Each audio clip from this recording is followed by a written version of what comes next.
سلام. این کار امروز دو ردیف رو کار کردم. اینم از کار این چند روزمون. بعد ببینین همه آهن ما برش دادیم.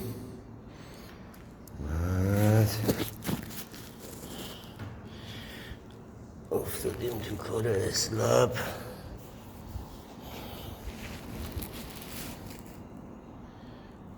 اینجا داریم کار میکنیم.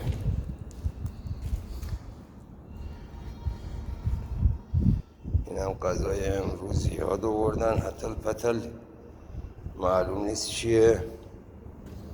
اینجا هم جاییه که ما چای می نوشیم، میره بالا معلوم نیست تا کجا. و آره